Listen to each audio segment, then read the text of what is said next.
श्री शिवाय नमस्तुभ्यम। हर हर महादेव। दोस्तों, आप सभी लोग जानते हैं कि 25 अप्रैल 2025 यानी शुक्रवार को पड़ रही है वैशाख महीने की प्रदोष तिथि।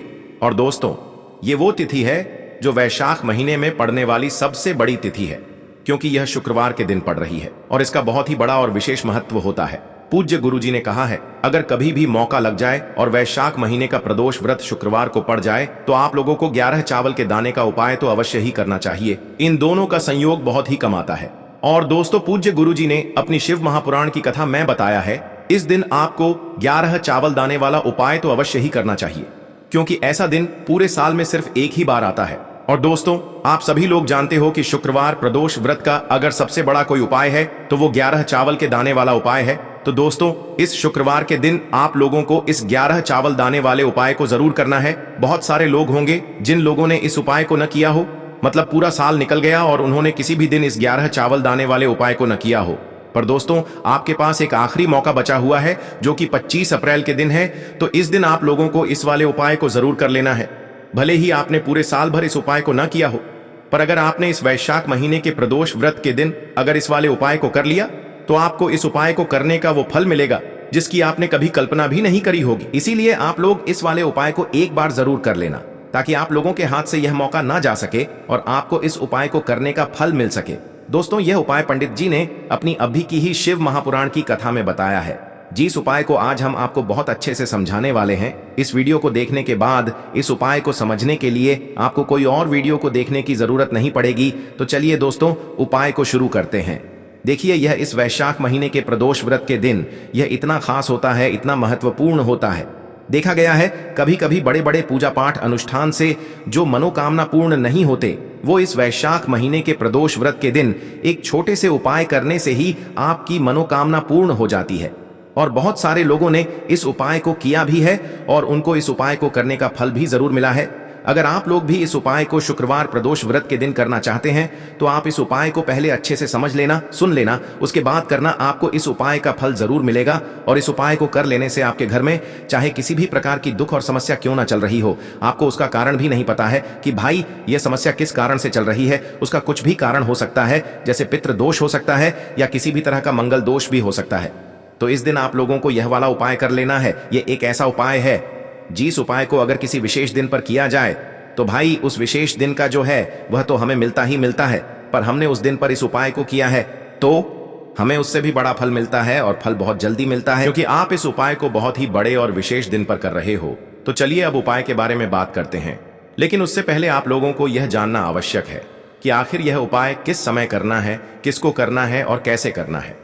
तो चलिए हम आगे आपको वीडियो में एक एक करके बता देते हैं, लेकिन उससे पहले अगर आप लोग हमारे चैनल पर नए हैं तो हमारे चैनल को सब्सक्राइब कर लेना और इस वीडियो को लाइक करके कमेंट बॉक्स में श्री शिवाय नमस्तुभ्यम ओम नमः शिवाय जरूर टाइप कर देना। और अपने फायदे के लिए, गरीबी दूर करने के लिए इस वीडियो को पूरा देख कर जाना, तभी आपको लाभ की प्राप्ति होगी। यदि आज आपने वीडियो को बीच बीच में से देखा, काट काट कर देखा, तो आपको जीवन में कभी सफलता हासिल भी नहीं होगी। तो दोस्तों, इस 11 चावल के दाने वाले उपाय को हमें इस प्रदोष व्रत के दिन कैसे करना है, किसको करना है, किस समय करना है और कहां पर करना है, ये सारे सवालों के जवाब आपको इस वीडियो में मिल जाएंगे।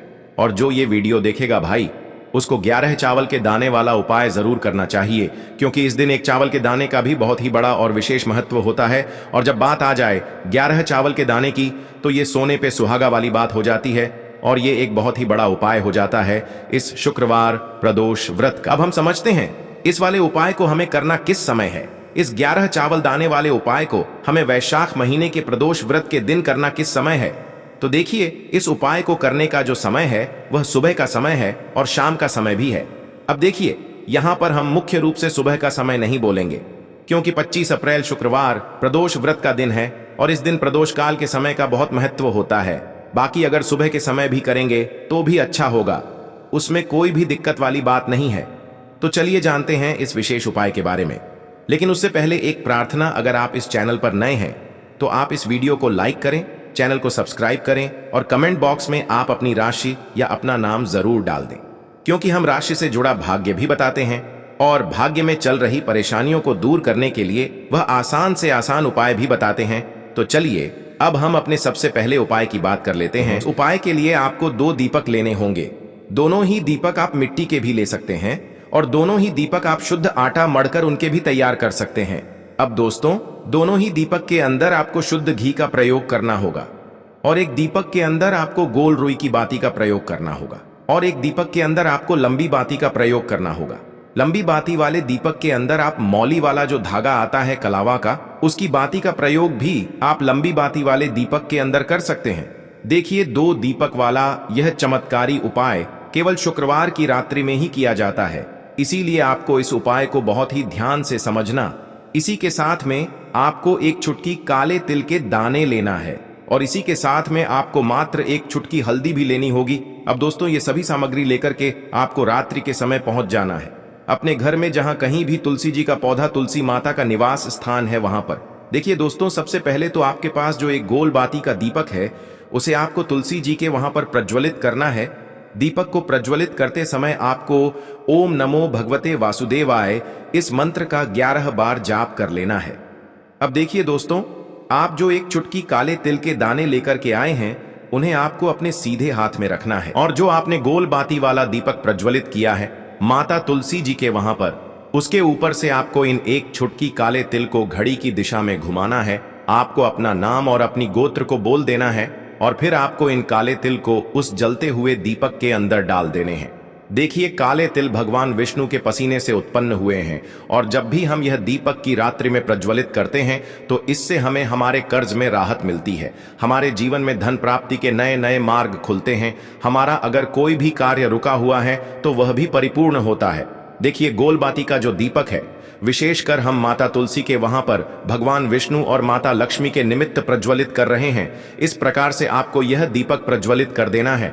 अब जो आपके पास लंबी बाती का दीपक है, एक चुटकी हल्दी है, तो इससे आपको लेकर के पहुंचना है अपने घर के मंदिर में। आपके घर के मंदिर में माता लक्ष्मी की जो भी प्रतिमा की मूर्ति है, उनके सामने सबसे पहले तो आपको यह लंबी बाती का दीपक रखना है। फिर आपको दीपक को प्रज्वलित कर देना है। दीपक को प्रज्वलित करते समय आपको ओम महालक्ष्मी नमः इस मंत्र का जाप करते रहना है। अब दोस्तों, आपके पास जो एक चुटकी हल्दी है, उसे आपको अपने सीधे हाथ में रखना है और इस एक चुटकी हल्दी को आपको उस दीपक के ऊपर से 11 बार घड़ी की दिशा में घुमाना है और आपको ओम महालक्ष्मी नमः मंत्र का जाप करते रहना है और इस एक चुटकी हल्दी को आपको उसे दीपक के अंदर डाल देना है। देखिए, एक चुटकी हल्दी वाला जो दीपक है आपके जीवन से दुर्भाग्य को समाप्त करता है, माता लक्ष्मी की आपको कृपा प्राप्त करवाएगा, धन प्राप्ति के आपके जीवन में नए नए मार्ग बनाएगा। देखो, अगला उपाय है, वह भी बहुत ज्यादा खास है। तीनों उपाय को आप जरूर सुनना, क्योंकि जो आपको अच्छा लगे वह उपाय आप कर सकते हैं। देखिए, इस उपाय के लिए आपको 2 हरी इलायची लेनी होगी। हरी इलायची आपको साबुत लेनी है, खंडित नहीं होनी चाहिए। और इसी के साथ में आपको मात्र थोड़ा शहद लेना है। शहद आपको मात्र आधा चम्मच या फिर उससे भी कम ले लेना है। और इसी के साथ में आपको एक दीपक ले लेना है। दीपक आप चाहे तो मिट्टी का भी ले सकते हैं और आप चाहे तो शुद्ध आटा मढ़कर उसका दीपक भी आप तैयार कर सकते हैं। इस दीपक के अंदर आपको मौली का जो धागा आता है कलावा का, उसकी बाती का प्रयोग करना होगा। यानी कि इस दीपक के अंदर आपको लाल रंग की बाती का प्रयोग करना होगा और इस दीपक के अंदर आपको शुद्ध घी का प्रयोग करना होगा। अब यह सारी सामग्री लेकर के आपको अपने घर में जो भी मंदिर है वहां पर पहुंच जाना है और आपको माता लक्ष्मी के किसी भी स्वरूप के सामने बैठ जाना है। अगर माता लक्ष्मी की फोटो है, माता लक्ष्मी की प्रतिमा है, तो उनके सामने आपको बैठ जाना है। अगर माता पार्वती की प्रतिमा है तो उनके सामने आपको बैठ जाना है, यानी कि किसी भी माता के स्वरूप के सामने आपको बैठ जाना है। अब देखिए, सबसे पहले तो आपको माता रानी के सामने थोड़ी सी चावल की ढेरी बना देनी है, यानी कि थोड़े से अक्षत के दाने आपको माता रानी के सामने रखना है।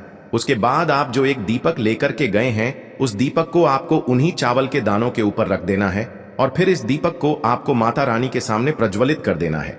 देखें, इस दीपक को प्रज्वलित करते समय आपको ओम महालक्ष्मी नमः इस मंत्र का लगातार जाप करते रहना है।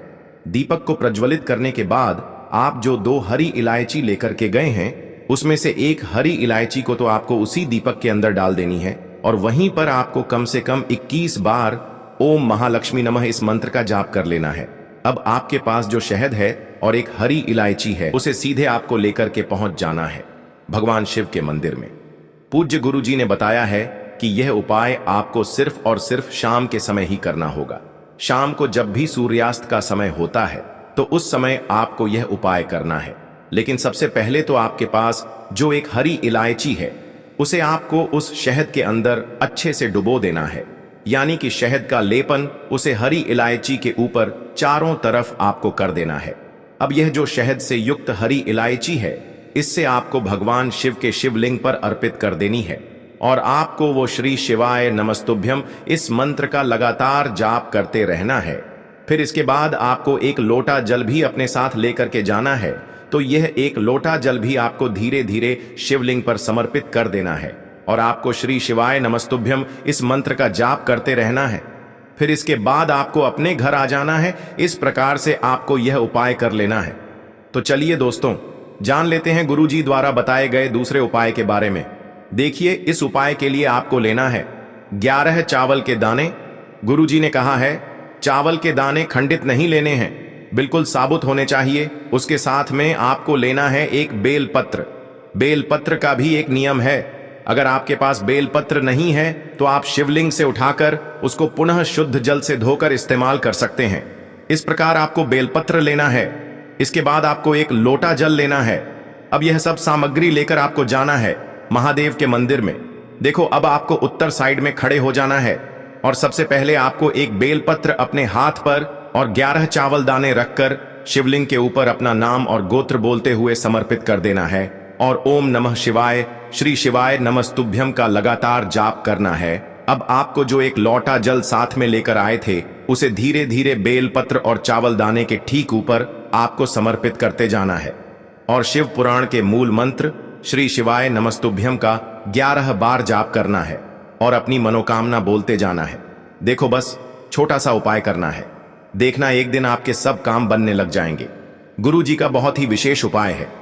चलते हैं तीसरे उपाय की तरफ। देखिए, इस उपाय के लिए आपको एक तांबे के पात्र के अंदर सबसे पहले अपने घर से शुद्ध जल लेना है।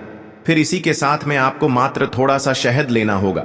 शहद आपको आधा चम्मच या फिर उससे भी कम लेना है और इसी के साथ में आपको एक प्यारी सी बेलपत्र ले लेनी है। बेलपत्र यदि आपको नहीं मिल पाती है तो भगवान शिव के शिवलिंग पर चढ़ी हुई बेलपत्रों को आप पूर्ण शुद्ध जल से धो करके उपयोग कर सकते हैं और बेलपत्र जो है वह कहीं से भी कटी फटी खंडित नहीं होनी चाहिए।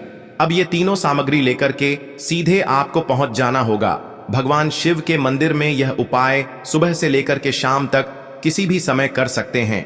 देखिए, सबसे पहले तो आपके पास जो शहद है उससे आपको अपने सीधे हाथ की चिटी उंगली के जो पास वाली उंगली होती है, अनामिका उंगली, उसमें थोड़ा सा शहद आपको लेना है और इससे फिर आपको शिवलिंग पर जहां माता अशोक सुंदरी का स्थान होता है वहां पर आपको ओम का निर्माण करना है। लेकिन जलाधारी के बिल्कुल बीच में जो स्थान होता है उसे माता अशोक सुंदरी का स्थान कहते हैं और इसी स्थान पर आपको शहद से ओम का निर्माण करना है। अब दोस्तों, आपके पास जो एक बेलपत्र है उसे आपको अपने सीधे हाथ की हथेली पर रखना है और महादेव से आपको अपनी विशेष मनोकामना, आपके जीवन में जो भी संकट चल रहे हैं, जो भी समस्याएं चल रही हैं, जो भी जीवन में दुर्भाग्य बना हुआ है, आप अपने किसी भी कार्य में सफल नहीं हो पा रहे हैं, तो जिस भी प्रकार की आपकी समस्या है उसे दूर करने के लिए आपको महादेव से प्रार्थना कर लेनी है।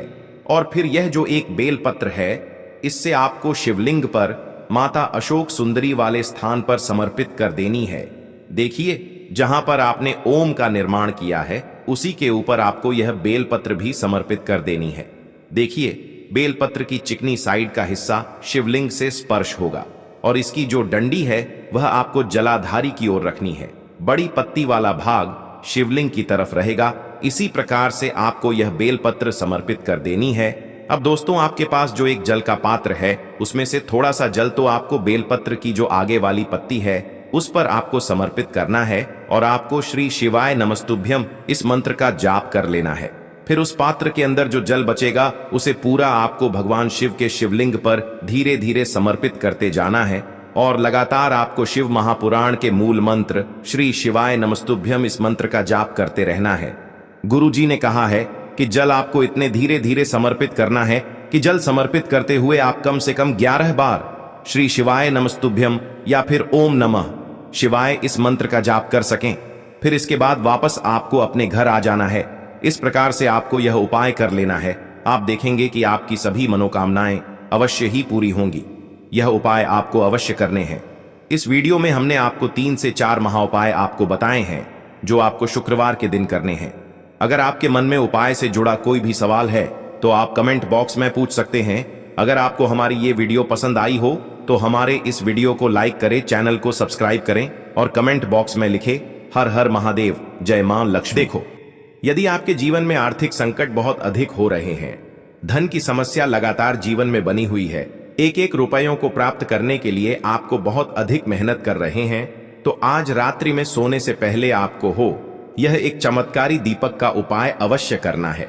या फिर यदि आपका जो व्यापार है, बिजनेस है, दुकान है, वो अच्छे से नहीं चल पा रही है, तो आज रात्रि में इस विशेष दीपक का उपाय आपको अवश्य करना चाहिए। देखो दोस्तों, दीपक हमारे घर में सभी नकारात्मक शक्ति को बाहर करता है। यह उपाय आपको साल में केवल एक बार करने का ही मौका मिलता है। देखिए, इस उपाय के लिए आपको तुलसी जी की जो सूखी लकड़ी होती है उसे ले लेना है। देखिए दोस्तों, यदि आपके पास पुरानी तुलसी जी की लकड़ी है तो उसे आप ले सकते हैं, और यदि आपके घर में तुलसी जी जो लकड़ी है वो सूखी हुई है तो उसकी लकड़ी आप तोड़ करके इस्तेमाल कर सकते हैं। लेकिन आपको ध्यान रखना है कि सूर्यास्त से पहले पहले ही आपको ये जो तुलसी जी की लकड़ी है इससे अवश्य ही तोड़ लेना है। तो इस उपाय के लिए आपको सबसे पहले तो एक मिट्टी का दीपक लेना होगा, चाहे तो आटे का दीपक भी ले सके, क्योंकि आटे का दीपक सभी दीपक में सर्वोत्तम माना गया है। इस दीपक के अंदर आपको शुद्ध घी का प्रयोग करना होगा और इससे दीपक के अंदर अपने जो तुलसी जी की लकड़ी ली है उसे भी रख देना है। लेकिन ये जो तुलसी जी की लकड़ी है इसमें आपको चारों तरफ अच्छे से घी लगा लेना है। देखिए, गुरुजी ने बताया है कि जो तुलसी जी की लकड़ी है यदि आप उपाय करते हैं और बहुत ही शीघ्रता से जल जाती है तो इसके लिए आपको एक कार्य करना है। आपको थोड़ी सी रुई ले लेनी है और उस रुई को आपने जो तुलसी जी की लकड़ी ली है उस पर अच्छे से चारों तरफ लपेट देनी है।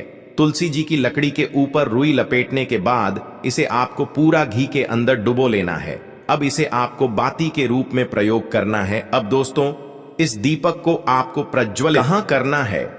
तो इस दीपक को आपको या तो भगवान विष्णु के सामने प्रज्वलित करना होगा, या फिर आपको भगवान श्री राम के सामने प्रज्वलित करना होगा, या फिर भगवान कृष्ण के सामने, यानी कि भगवान विष्णु के जो भी अवतार हैं उनके सामने आप ये दीपक प्रज्वलित कर सकते हैं, या फिर आप इससे दीपक को माता तुलसी जी के सामने भी प्रज्वलित कर सकते हैं। पूज्य गुरु जी ने बताया है कि जो भी व्यक्ति इस प्रकार से तुलसी जी की डंडी से यह दीपदान कर देता है उसके जीवन में कभी भी धन की समस्या नहीं होती है। इसीलिए आपको यह पूरे साल में केवल एक बार ही मौका मिलता है। इस उपाय को करके देखना, आपकी सभी इच्छाएं जरूर पूर्ण होंगी। यह जो उपाय है रात्रि में सोने से पहले करना।